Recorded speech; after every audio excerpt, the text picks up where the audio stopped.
I actually think the whole world is being digitized, and I think we have to get out of our segmentation of this is the digital marketing and this is the old world marketing, and really think broadly about how a consumer experiences the brand or whatever it is you are selling, and make sure that you're thinking about every single touch point along that consumer journey and recognize that each of those touch points will be digitized. The consumer today is far more promiscuous.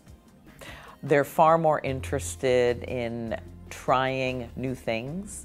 It really is much more about consumer closeness and being close to that consumer and using insights and data that you're getting through the tech world that allow you to figure out where is that niche of a new product? Where should I take my content from a creative standpoint? So it's far less about top down, and it's far more about feeding what's out there and using what's out there to really define your marketing strategy overall so that you can keep the consumer from becoming promiscuous by being really close to that consumer and making sure you're delivering on his or her needs every single day. When it comes to communication, I think I talked a little bit about this, but it's much more about listening to how much are people satisfied or not satisfied with what you're doing. And the beauty of ratings and reviews is it gives you a really good insight into that. And a great example for us where we had our ear to the ground, we've launched light therapy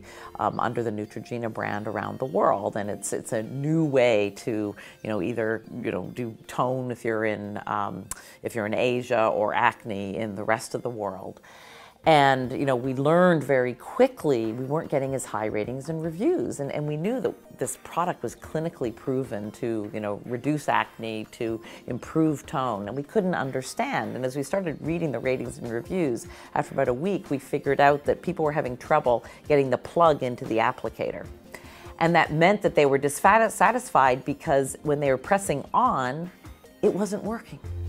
And so we quickly moved to get more instructions online in terms of how you deal with this, responding to the ratings and reviews. And that's a great example of, we had our communication launch plan and we shifted our communication launch plan in order to address a problem that was happening with the launch. I think often we as marketers, we're used to planning 12 months of activity. But what's most important is after you launch it, how are you morphing it to get maximum impact? You might think something and discover something that isn't at all what is reality when you built that plan, and so you have to pivot. And I think we're in this world where you need to use data to pivot.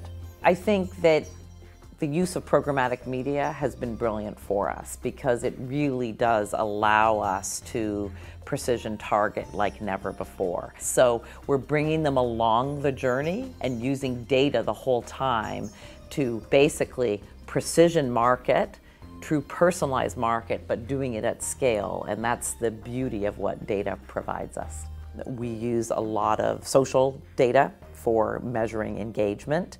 The good, bad, and the ugly. You always have to look at the good, bad, and the ugly, and I think often the ugly tells you more about what's happening than the good, because the good sometimes is talking to ourselves. We sort of know the things that are good. We want to know the things that aren't so good. So that's telling you something in terms of the value of what that can provide, in terms of really deep insights, in terms of how your consumers are feeling and how your consumers are behaving as a result of that. What you're doing can't be planned. Generally it can, but it has to be much more real time. And that's exciting. I mean, it's exciting what you can do today versus, I think back 5 or 10 years ago, you couldn't even think like that because there was, never any data to get. I mean, there was a little bit of weather data, we could get that, but that was about it.